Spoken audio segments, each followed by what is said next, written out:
Fish, a favourite source of healthy nutrition that keeps growing in demand. It's a declining natural resource.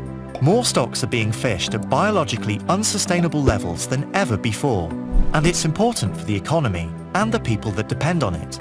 The annual sale value of fisheries production amounts to $130 billion globally. How can we manage our fisheries to be profitable, healthy, and sustainable? Fisheries are complex. Limited knowledge of fish biology and uncertain stock assessments can lead to management negotiations that are often long, politicized, and contentious.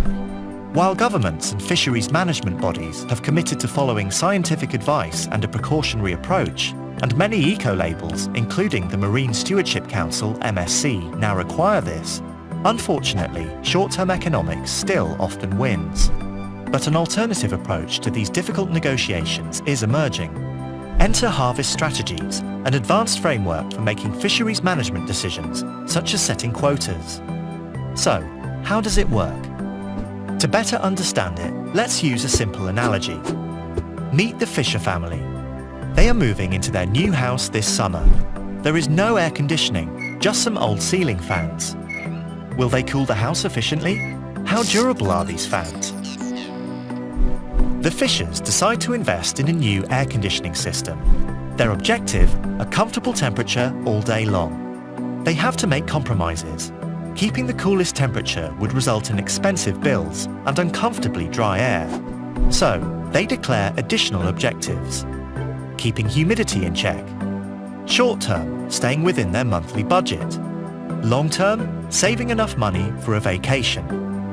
Now, how will they achieve this ideal setup? Linda sees that, based on factory tests for similar house sizes, the manufacturers propose different setups and cooling strategies called thermostat control rules. Considering the experts' advice, the Fishers decide to go with a control rule that sets a few reference points. Targets. They'd like to keep the house at around 25 degrees Celsius, with a 40 to 50% humidity level, and the electricity bill should be around $100. There are limit points too. The system itself shuts off if it's getting too cold, for example, below 23 degrees.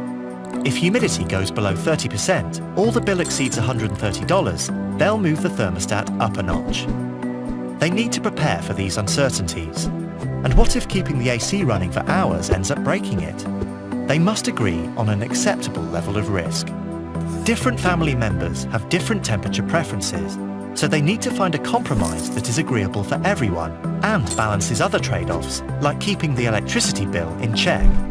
Once the control rule is decided, voila, the perfect summer with predictable temperatures and bills. From now on, they will monitor the system. If the plan is not working, they can re-evaluate their strategy.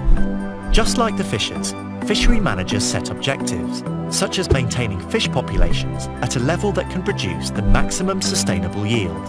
And like the AC manufacturers perform testing, scientists use a procedure called Management Strategy Evaluation, or MSE, building models to simulate a fishery's conditions and the likely performance of different management approaches. These approaches, known as harvest strategies or management procedures, are sets of pre-agreed guidelines for how many fish can be caught based on stock status. MSE also allows for balancing of trade-offs. Short-term catch may be sacrificed to improve long-term stock abundance and long-term yields.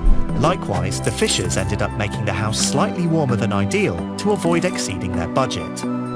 Around the world, fisheries managers are moving towards harvest strategies. The reward, long-term sustainability, stability, and profitability that benefits fish, fishermen, and consumers.